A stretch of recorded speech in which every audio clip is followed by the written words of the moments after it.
han sido estudiadas por el fabricante, nos han emitido estas curvas fotométricas, como les decía, que tiene su uso en diversos diseños, inclusive. Depende del tipo de diseño que está adoptando, ¿no? Estas otras, por ejemplo, estas son iluminaciones directas, ¿no? Todo lo que va, el flujo hacia abajo, pues el nivel de trabajo está bien iluminado. Frente a esta otra que es mixta, la mitad, el 50% va hacia arriba, el 50% va hacia abajo. Y su curva es de este tipo, ¿no? Su curva fotométrica. Y estas otras que son semi-indirectas, gran porcentaje dirigen hacia abajo, pero dependiendo del ambiente, no a todos los ambientes se puede colocar esto, ¿no? Por eso es importante, ¿no? Que sepamos esto para poder hacer el diseño, o por lo menos sugerir al arquitecto, al eléctrico, que necesitamos este tipo de trabajos para ciertos ambientes. Bien, una parte importante es la simbología que debemos conocer para hacer el diseño, al igual que el caso del agua potable o alcantarillado, que tiene su simbología en el reglamento de instalaciones sanitarias domiciliarias.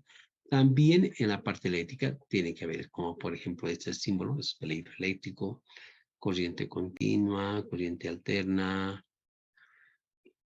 El conductor así es un trazo simplemente, pero cuando está indicado con tres tracitos quiere decir que hay tres conductores, ¿no? O como estos dos conductores de 2.5 milímetros cuadrados más un conductor a tierra utilizando una cañería de 13 milímetros. Ahí también se puede indicar, ¿no?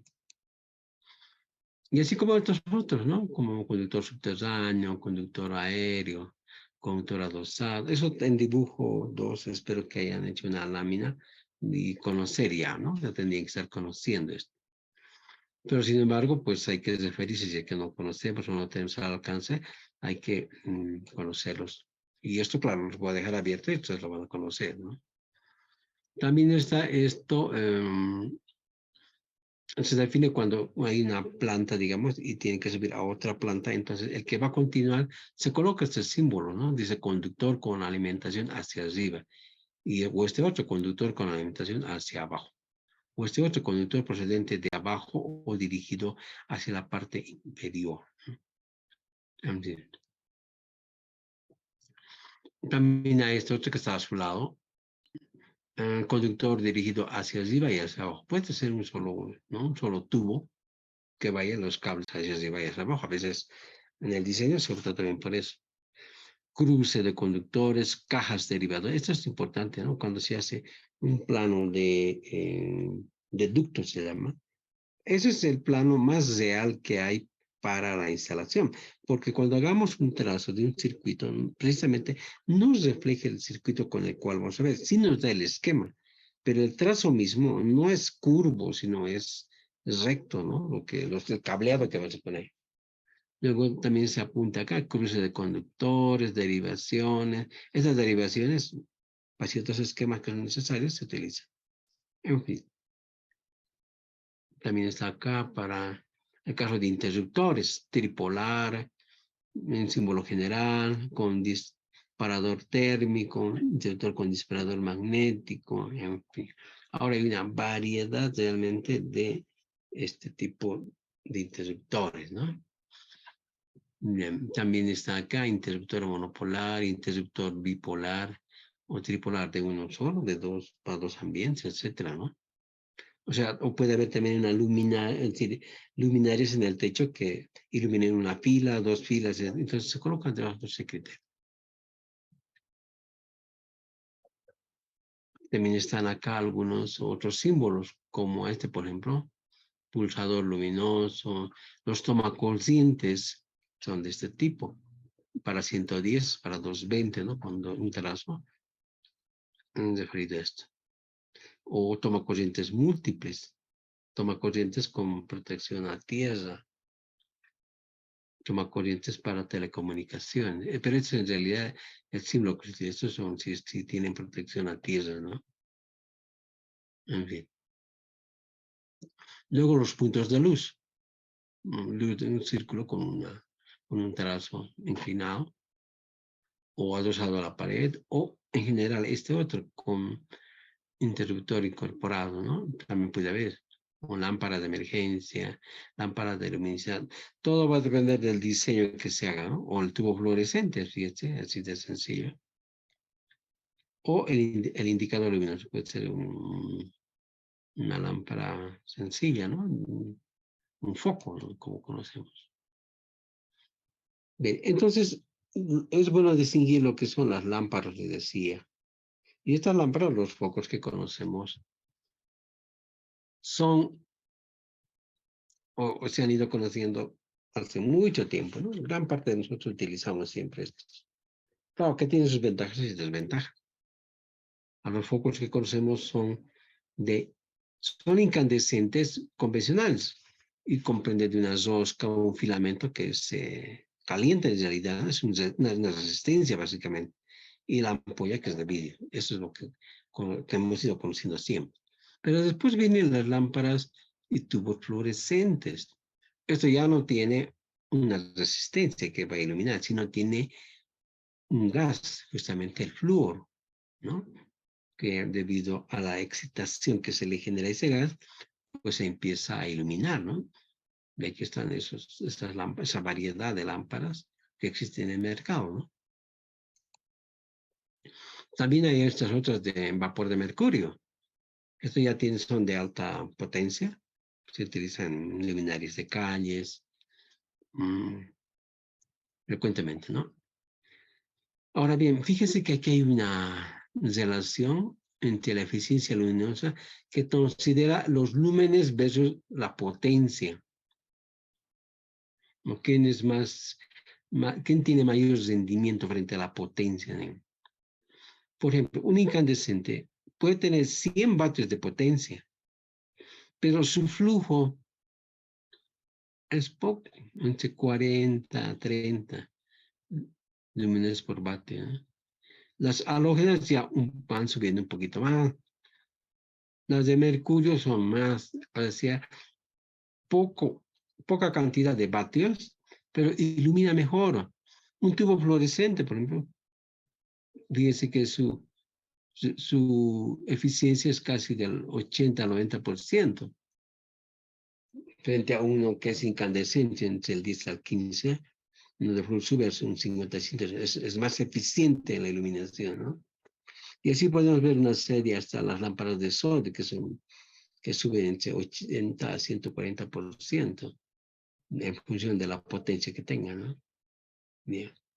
También hay esas tablas que nos indican cómo puede ser aplicado. Fíjense, los incandescentes,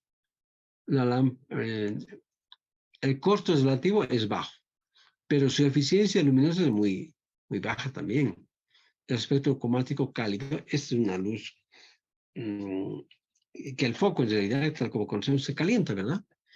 Por eso decimos a veces que los incandescentes calientan se calienta, emite un calor. Y frente a las fluorescentes se dice que es una luz fría.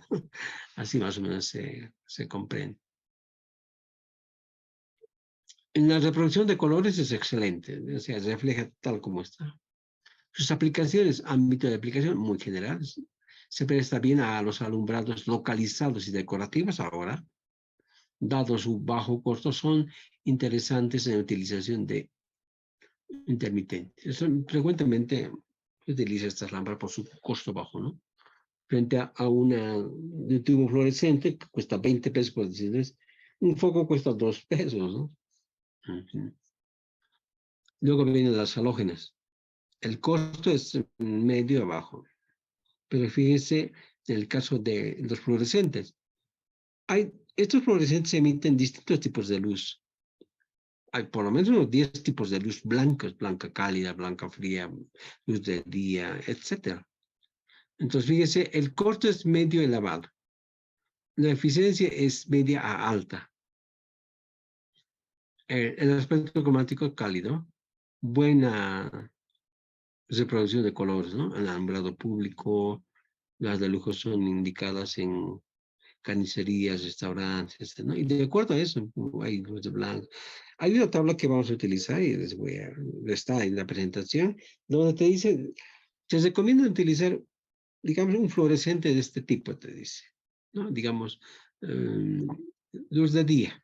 Si no tienes luz de día en el mercado, utiliza esta otra, digamos, puede ser luz o blanca, blanca cálida. Digamos. Si no tienes blanca cálida en el mercado, utiliza, y así te dan te ayudan a la selección, ¿no? Bien, eso lo pueden leer un poquito más para su conocimiento. Y como verán, va mejorando en cuanto a, más que todo, a la eficacia luminosa, ¿no?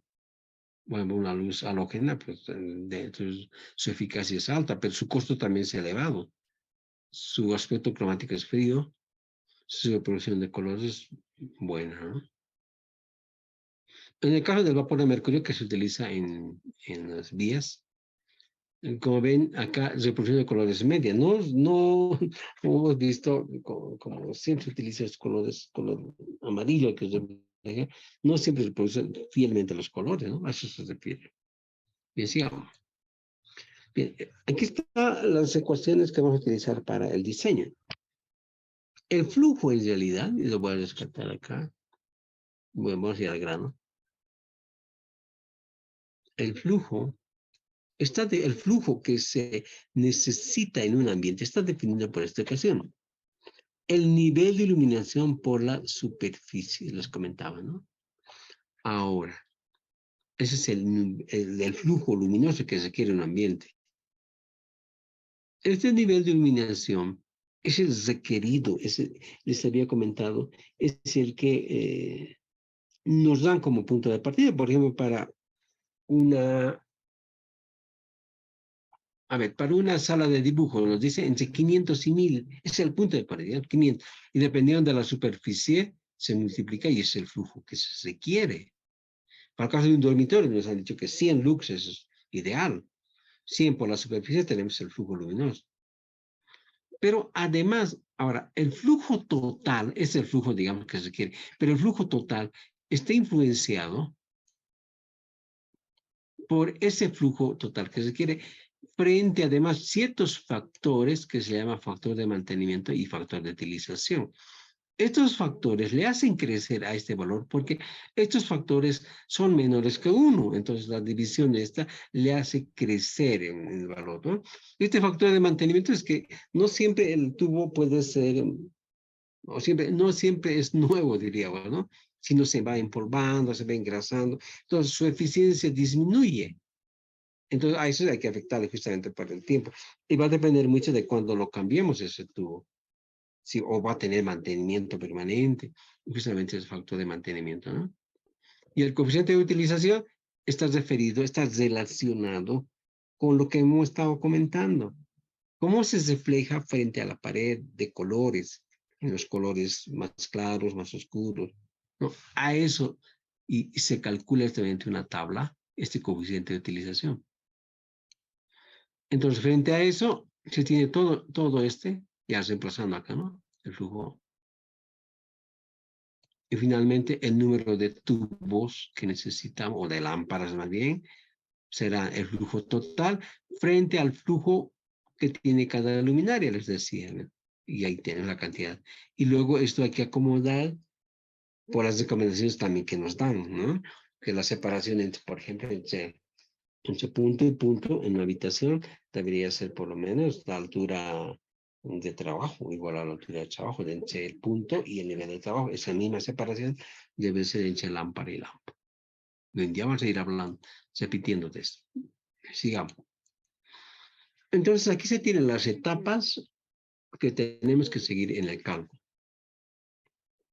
Primero hay que conocer las dimensiones del ambiente.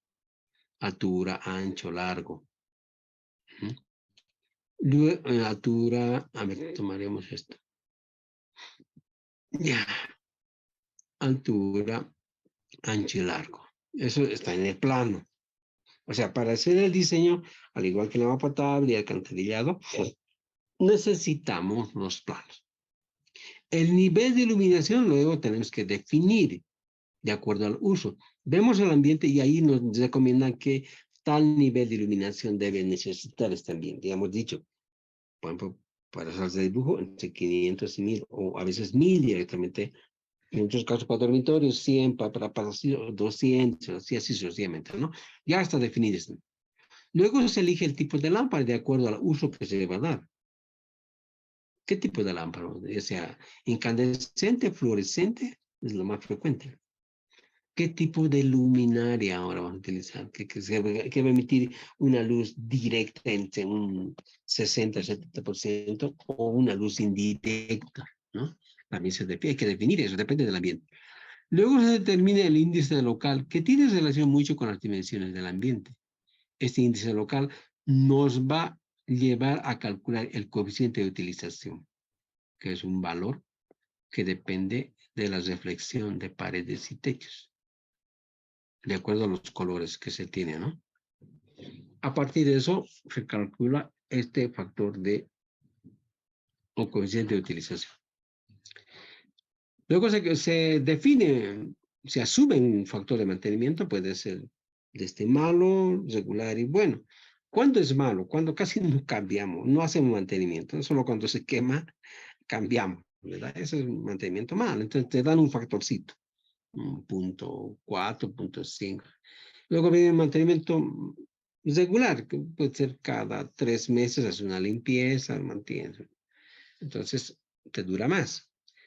O finalmente una excelente limpieza. Cada mes puede hacer un mantenimiento de limpieza de tubos, etcétera, dura más. El flujo se mantiene así intacto, pero mientras más vaya impregnándose de polvo o de grasa del ambiente, entonces se opaca más, pues, ¿no?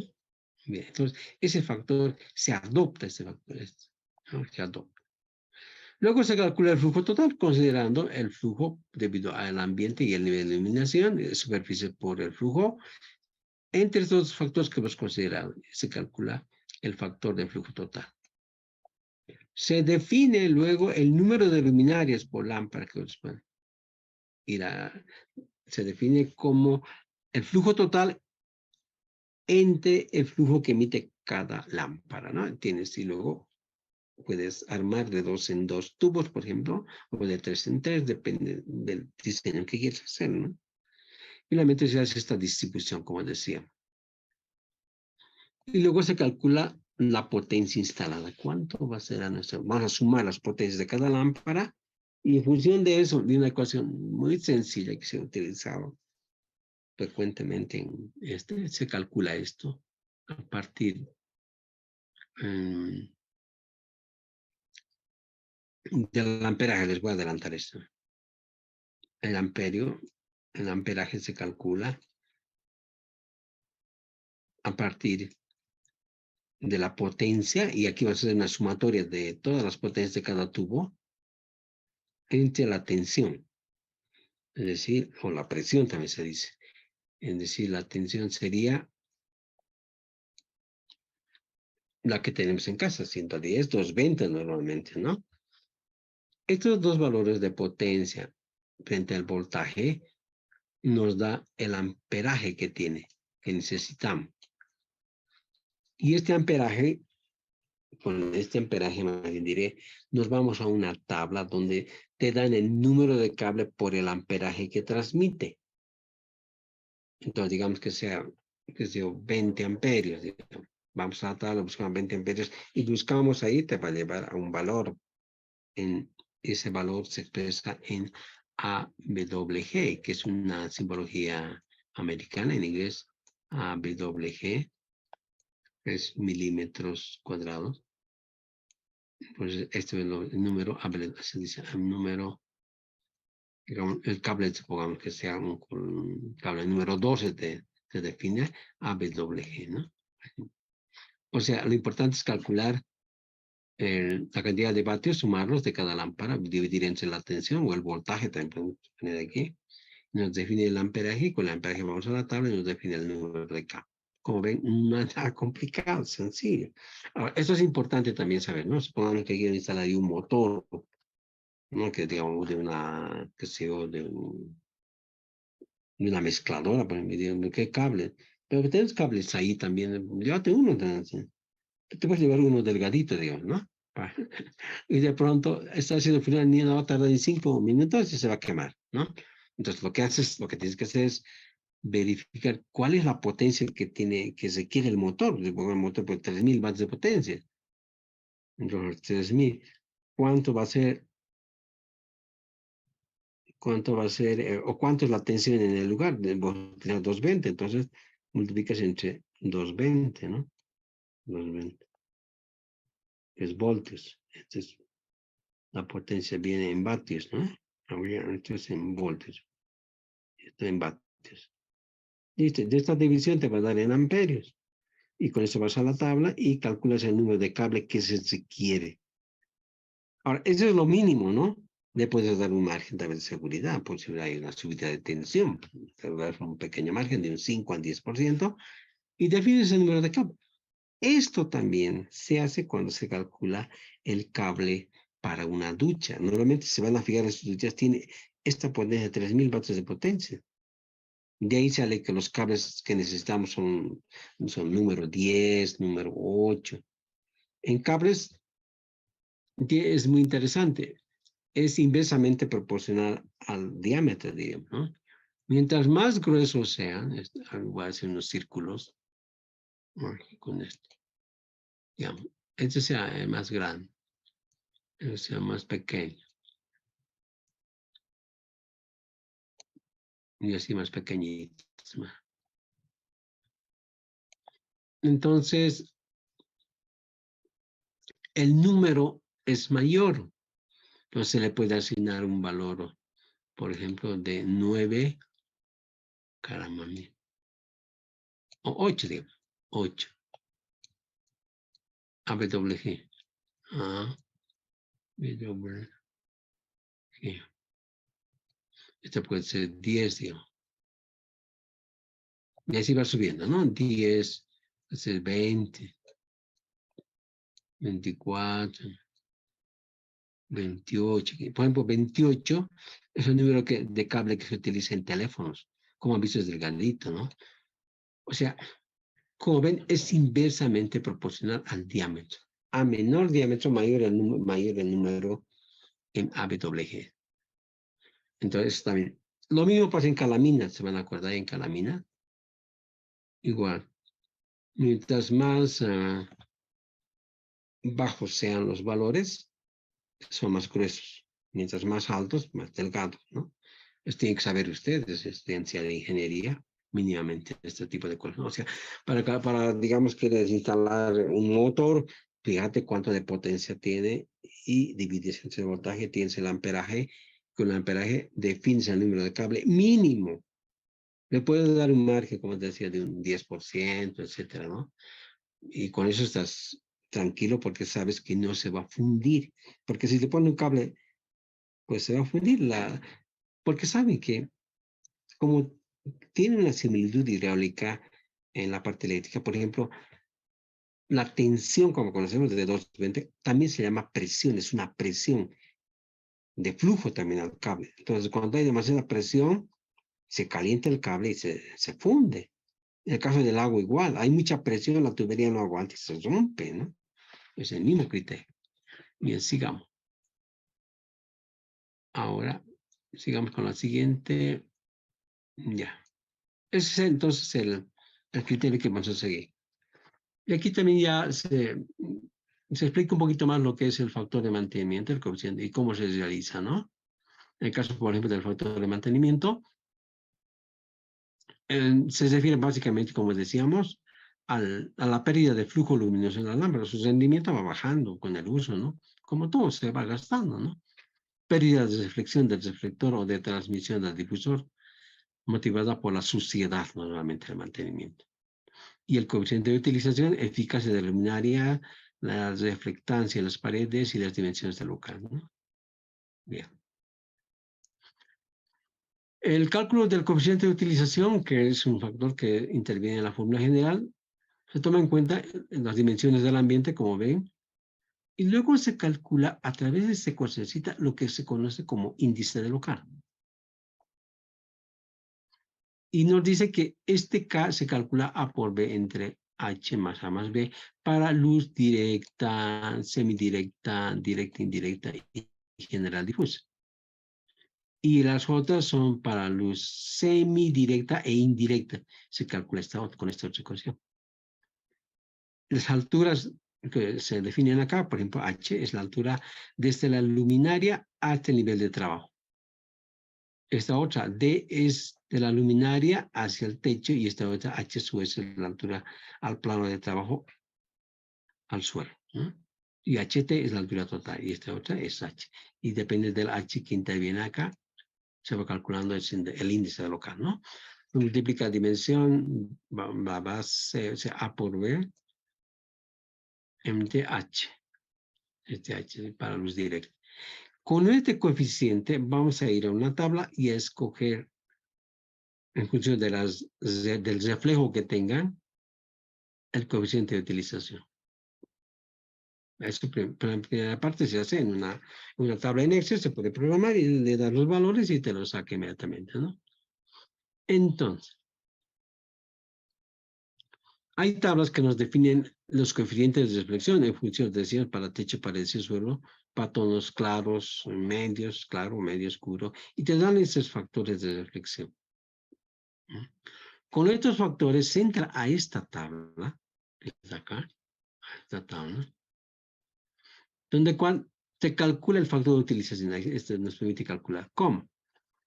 Tienes el índice local, es un factor, un valor que es obtenido de la relación de dimensiones del ambiente, supongamos que sean 4. Y luego tienes la reflexión de las paredes, supongamos que hemos escogido un pared oscuro, un 0.1, digamos. Entonces, estos dos valores te definen el coeficiente de utilización, que es de 52, 0.52, ¿no? Esta es una de las tablas más sencillas. Hay otras más complejitas, más completas, diríamos, ¿no? Borraremos esta vez. Enseñamos a otra tabla. Y es esta, por ejemplo. Normalmente esta se utiliza. Entonces aquí tienes el número de, diremos, la clase, el tipo de iluminación, la luminaria, ya gráficamente la que vas a utilizar. Y a partir de eso, ¿no? Es mixta, semidirecta, directa y esta también directa. Normalmente estas son las que se utilizan. Esta, frecuentemente, ¿no? Con 1 o 2 tubos. Y esta también, una mixta, el 50%, como ven, aquí con su curva fotométrica, el 50% sube, casi entre 40 y 40. En este otro, ¿no? Casi el 80%. De acuerdo, cuando se ha definido ya esto, tú vienes con tu índice local, supongamos aquí, entre 101.4 y 1.5. Y con tu color de pared y techo, te vienes acá y defines, digamos, ahí, ¿no? Un valor aquí. Y esto se va a tu fórmula y la divides entre este valor, ¿no? Así de claro. Sigamos. Ahora bien, la separación entre luminaria y luminaria, hay estas recomendaciones que se pueden tomar en cuenta. Para el caso de esto, tal como decía, la separación debería ser D y está dado por 1.1 de H, la altura del nivel de trabajo, o estos factores amplios de que la altura debería ser igual a la altura entre el nivel de trabajo y la luminaria, o está 8.5 cuando son reflectores medios, 0.9 de H, ¿no? Esas son recomendaciones ya expresas de los que fabrican, ¿no? Ahora, uno puede comprobar si realmente es eficiente haciendo el cálculo con esas curvas fotométricas. Vamos a ver después. Bien, sigamos. Y aquí está lo que comentaba, ¿no? Esta separación, tanto para tubos, focos incandescentes o tubos también acá. Y la recomendación es que esa separación D sea igual a la altura, ¿no? Pero los extremos debe ser 1/2 de D, a ambos lados. Es decir, en este caso, tal como estamos viendo, hacia arriba y hacia nos costan como filas y columnas, ¿no? Cercanos a la pared debe ser la mitad, ¿no? De esa separación. Aquí está lo mismo. Ahora, la altura de las luminarias, ¿cómo debe colocar? En locales de altura normal, oficinas, viviendas y aulas, H es lo más alto posible. Locales, o sea, se prefiere que esto no haya una altura entre la luminaria y el techo, se recomienda eso, ¿no? Locales con iluminación directa, semidirecta o difusa, debe ser H 4/5 de HT menos 80H. Sería lo óptimo para con iluminación indirecta, también hay recomendación. Depende del diseño que estemos haciendo. Bien, hemos terminado. En la siguiente clase vamos a hacer un ejemplo para que ustedes lo puedan replicar en un proyecto. Bien, entonces vamos a cesar acá nuestra clase y guardaremos nuestros asistentes, nuestros pocos asistentes, 14. Y vamos a seguir avanzando, vamos a terminar todas las lecciones. Después vamos a fijar nuestras fechas de examen. Terminaremos primero todo el programa. Y así yo creo que va a ser mejor. Bien, que tengan muy buenas noches y hasta la próxima clase, jóvenes. Buenas noches. Hasta luego. Buenas noches.